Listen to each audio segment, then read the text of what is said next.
Bien qu'il sera long, le dénouement de l'affaire Pierre Palmade semble s'accélérer.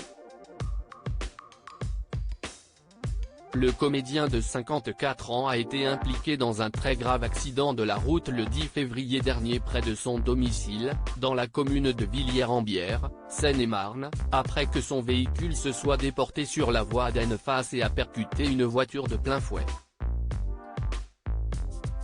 À son bord, un homme de 38 ans qui a subi plusieurs opérations et est toujours en service de réanimation, sa belle-sœur de 27 ans enceinte de 6 mois qui a perdu l'enfant qu'elle attendait dans l'accident, bien que celui-ci serait né vivant après une césarienne d'urgence, et un enfant de 6 ans qui est d'ores et déjà défiguré et dont le cerveau serait touché, lui aussi toujours admis en service de réanimation dans le coma et branché aux machines.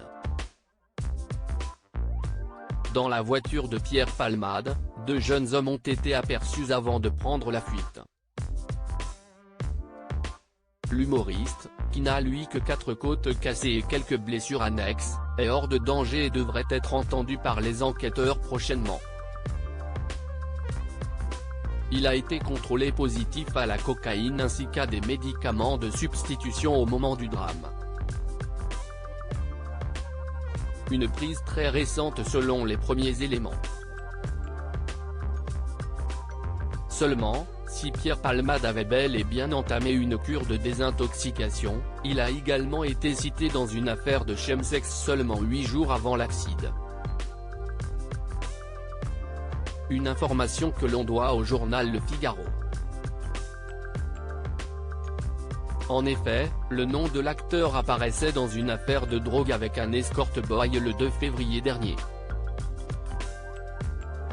L'affaire a été jugée devant la 14e chambre correctionnelle du tribunal de Paris, mais l'humoriste n'avait pas été poursuivi pour ces faits qui remontent à 2021. Une affaire qui remonte à 2021, un dealer avait été arrêté à Paris, ainsi que plusieurs clients.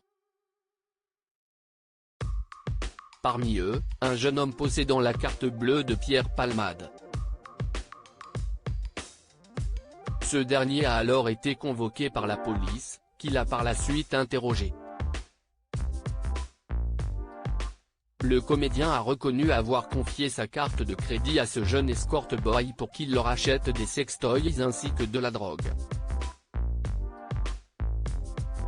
Il a également admis être un consommateur, lui qui est récidiviste puisqu'il a déjà été condamné pour des faits similaires par le passé.